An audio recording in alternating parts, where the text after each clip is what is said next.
Bonjour à toutes, bonjour à tous, j'espère que vous allez bien. On est aujourd'hui le dimanche 14 septembre, c'est le week-end, et je vous souhaite la bienvenue dans le français c'est facile avec Adrien. Aujourd'hui, on va voir une expression pas facile. On va parler d'une expression qui est « qui se sent morveux se mouche ».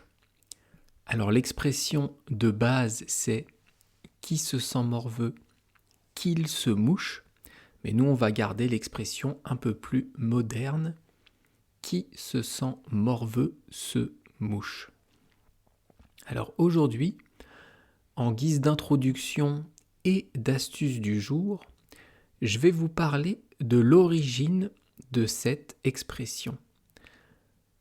Cette expression française, elle a été créée il y a très longtemps, mais elle a été mise en lumière, elle a été ramenée au goût du jour par Molière. Molière, c'est un dramaturge, c'est un écrivain de pièces de théâtre, donc il a écrit beaucoup de pièces et il a vécu au XVIIe siècle. Donc je vous rappelle en deux mots, XVIIe siècle, c'est de 1601 à 1700. Donc Molière, cet auteur de pièces de théâtre, a vécu au XVIIe siècle.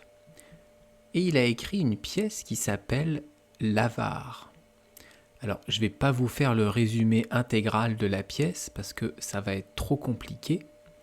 Mais en gros, il y a le personnage principal qui s'appelle Harpagon, qui est un vieux monsieur riche, mais qui est obsédé par son argent.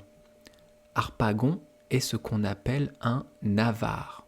C'est le titre de la pièce. Ça s'écrit A-V-A-R-E. C'est-à-dire qu'il a de l'argent, mais il veut le garder pour lui. Et dans cette pièce de théâtre, il est prêt à marier ses enfants, un garçon et une fille, un homme et une femme, non pas par amour, mais pour devenir encore plus riche.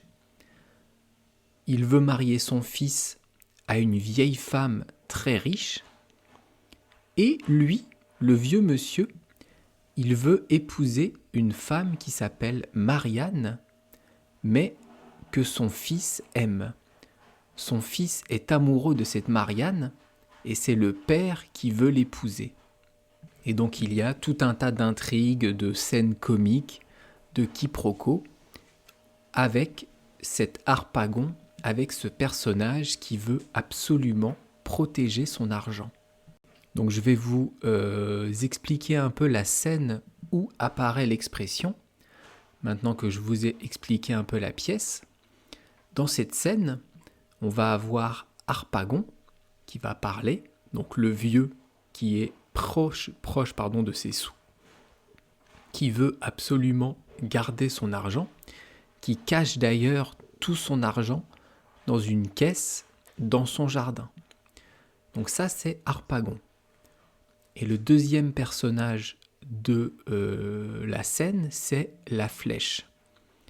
La flèche, c'est un valet.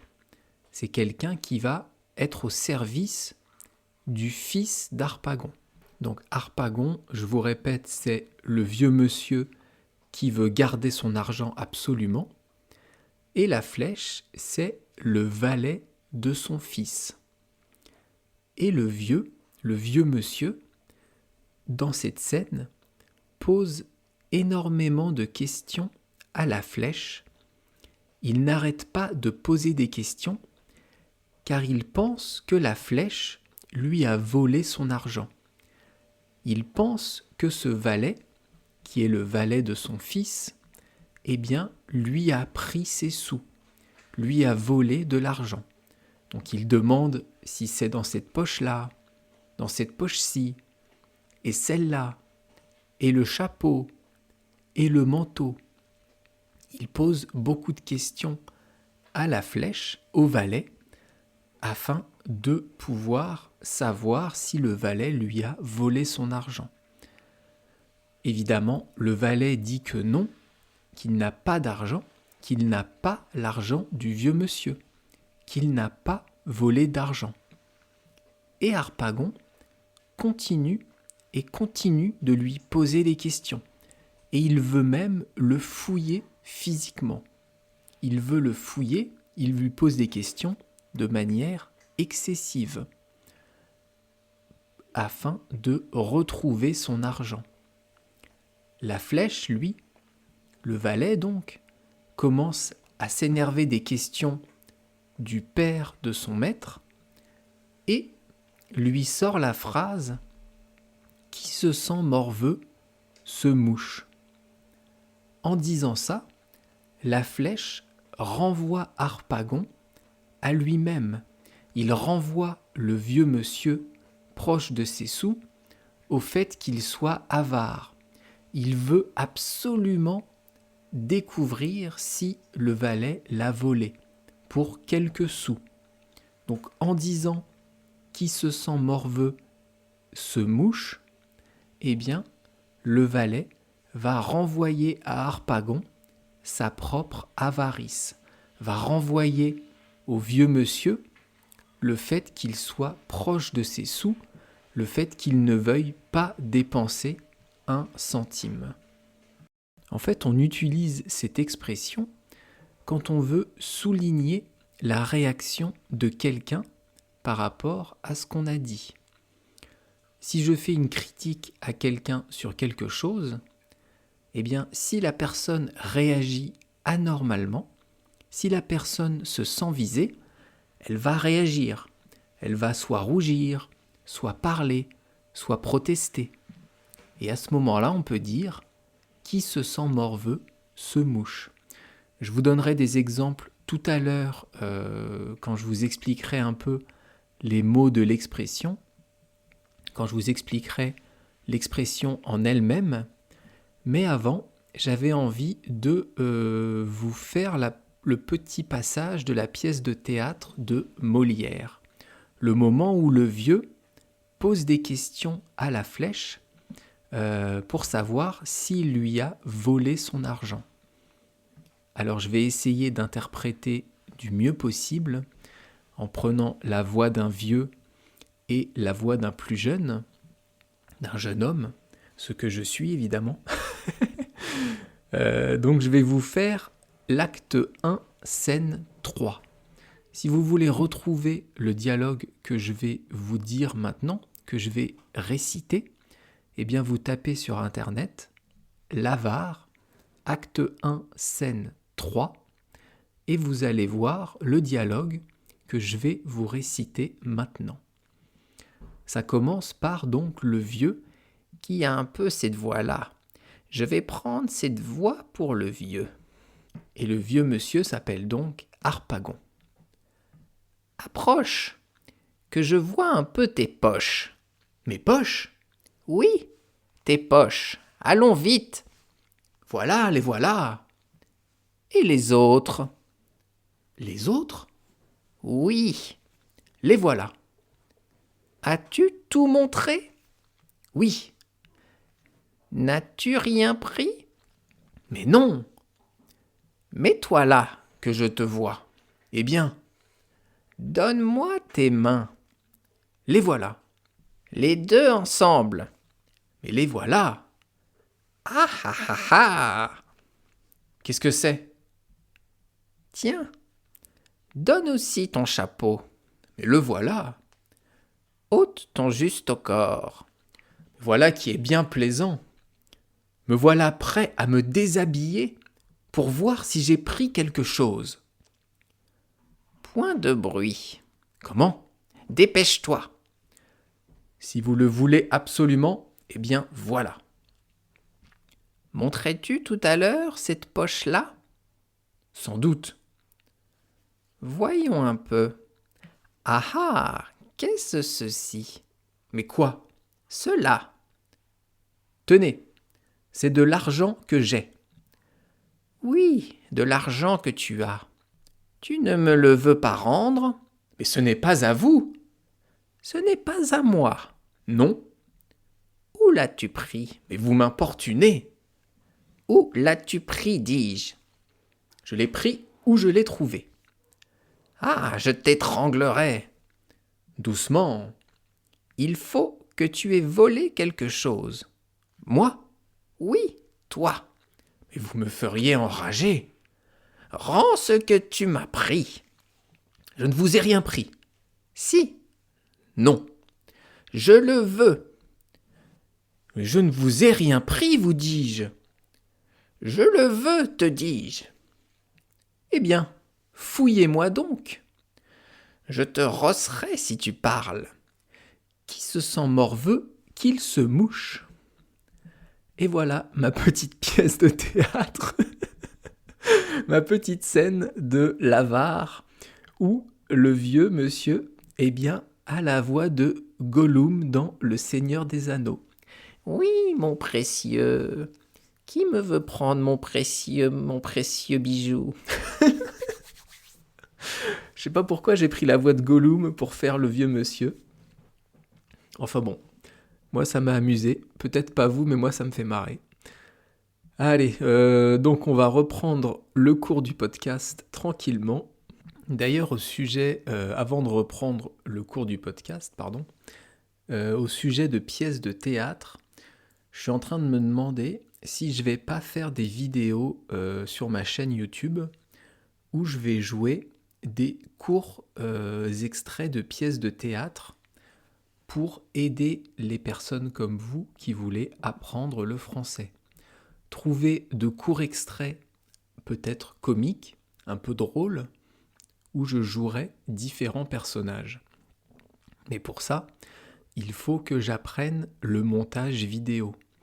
Il faut que j'apprenne à savoir comment je peux apparaître à l'écran 2 fois. Donc en jouant un personnage et en jouant l'autre en même temps. Enfin bref, je vous dirai ça plus tard, peut-être que je ferai ça dans les prochaines semaines, les prochains mois. Mais maintenant, on va reprendre le cours du podcast et je vais vous expliquer les mots de l'expression « qui se sent morveux se mouche ». Alors qui, c'est un pronom relatif. Il fait référence à quelqu'un, à une personne donc, mais on ne sait pas qui. C'est une généralité. Ça peut être tout le monde. Ensuite, on a se sent. Qui se sent? Se sent, c'est le verbe se sentir. C'est un verbe pronominal. Et se sentir, ça peut vouloir dire 2 choses. Ça peut vouloir dire se respirer soi-même. Là, je me sens. Mais on peut aussi dire se sentir quand on parle d'une sensation. Si vous dites « je me sens bien »,« je me sens mal », eh bien vous parlez de votre état, de la sensation que vous avez de vous-même. Si vous êtes malade, vous pouvez dire « je ne me sens pas bien, je vais vomir » ou « je ne me sens pas bien, je vais m'évanouir ». Là, ce n'est pas l'action de sentir. Donc je vais vous conjuguer le verbe sentir, donc se sentir, puisque c'est un verbe pronominal, tout simplement au présent. Eh bien ça donne je me sens, tu te sens, il se sent, nous nous sentons, vous vous sentez et ils se sentent. Et ici dans l'expression, il faut voir aussi le mot d'après.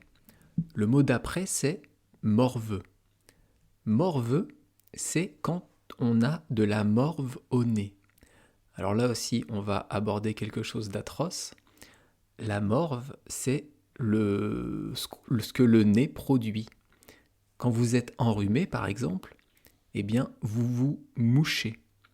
Et ce qui va sortir de votre nez, quand vous vous mouchez, c'est de la morve. Donc quand on a, c'est atroce, mon Dieu, les explications horribles. Donc quand on a de la morve qui est en train de sortir du nez, eh bien on est un morveux.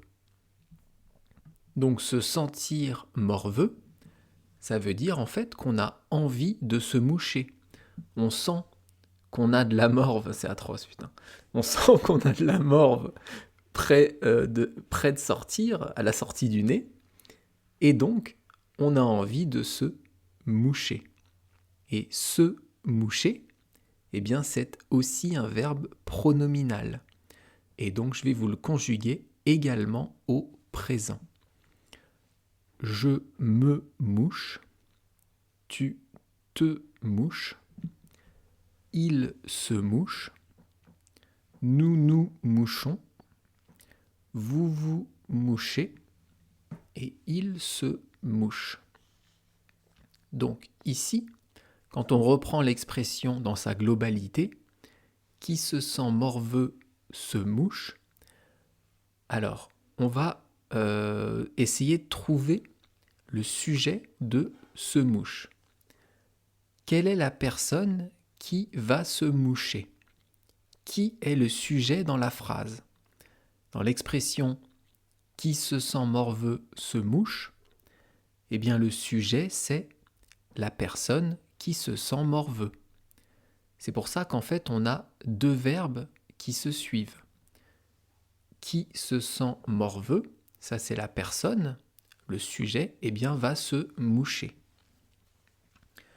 Alors, je vous ai expliqué l'expression, je vous ai parlé d'où elle venait, mais je vous ai peut-être pas bien expliqué à quel moment on pouvait utiliser cette expression. Quand on fait une critique à quelqu'un, ou une critique générale sur quelque chose, si une personne se sent visée, eh bien elle va réagir. Je vous donne un exemple. Vous êtes chez vous et vous avez fait des cookies pour la famille. Vous avez fait des gâteaux. Tout le monde a pu en manger, tout le monde en a profité, et il ne restait qu'un cookie dans l'assiette quand vous êtes parti ce matin. Quand vous rentrez chez vous, il n'y a plus de cookies dans l'assiette. Donc vous demandez à vos enfants, ils sont 3 on va dire, et ils sont tous les 3 en face de vous. Et vous demandez, qui a mangé le dernier cookie? Silence dans la salle. Celui qui va réagir et qui va dire « Ah mais non, c'est pas moi qui ai mangé le dernier cookie ». Ou celui qui va rougir, ou celui qui va réagir, eh bien, il y a des chances que ce soit lui qui l'ait mangé. Et à ce moment-là, vous pourrez dire « Qui se sent morveux se mouche ». Ça veut dire « Si tu as quelque chose à dire, dis-le ». Ça peut aussi être appliqué en situation professionnelle. Vous êtes au bureau, dans une réunion de travail, et vous glissez comme ça. Et d'ailleurs, ça serait bien que tout le monde soit à l'heure la prochaine fois. Vous ne visez personne, vous dites ça comme une généralité. Si un de vos collègues, une des personnes dans la pièce réagit à ça, eh bien, vous pouvez être sûr que cette personne est souvent en retard. Et vous pouvez lui dire en rigolant, d'une façon un peu légère, « Qui se sent morveux se mouche ». C'est une phrase qu'on utilise de façon légère. Ce n'est pas pour être trop sérieux. Ce n'est pas pour appuyer sur la faiblesse ou la culpabilité de quelqu'un. C'est quelque chose qu'on utilise plutôt d'une manière légère. En anglais, on dit « If the caps fits, wear it ». Je ne sais pas si c'est vraiment ça la bonne traduction, mais sur plusieurs sites, j'ai trouvé ça, parce que j'avoue que je ne savais pas comment traduire ça moi-même. En tout cas, si vous connaissiez cette expression et si vous avez la traduction anglaise, je suis preneur. Demain, on verra une expression qui est « c'est le serpent qui se mord la queue ». J'espère que ça a été pas trop compliqué aujourd'hui. J'espère que ma petite pièce de théâtre, même si vous n'avez pas compris, eh bien vous a fait un peu rire. Dites-moi ce que vous en pensez sur les vidéos que je veux faire sur les pièces de théâtre. Je voulais faire ça au début sur les bandes dessinées, en vous montrant des bandes dessinées comme Astérix, Tintin, etc. Mais je n'ai pas les droits d'auteur. Sur YouTube, je n'ai pas le droit de vous montrer des bandes dessinées parce que d'abord c'est illégal et je n'ai pas le droit de le faire. J'ai vu qu'il y avait des chaînes qui existaient et qui faisaient déjà ça en français, mais je ne comprends pas comment ils peuvent faire sans avoir les droits de ces bandes dessinées. Enfin bref, si vous avez des idées d'ailleurs sur des vidéos à faire en français, un petit peu humoristiques, un petit peu originales, eh bien je suis preneur. Comme je suis en recherche de ça, ça sera avec plaisir. Merci beaucoup de m'avoir écouté jusqu'au bout. On se retrouve demain pour une nouvelle expression française. À bientôt. Bye bye, hasta luego. Matane.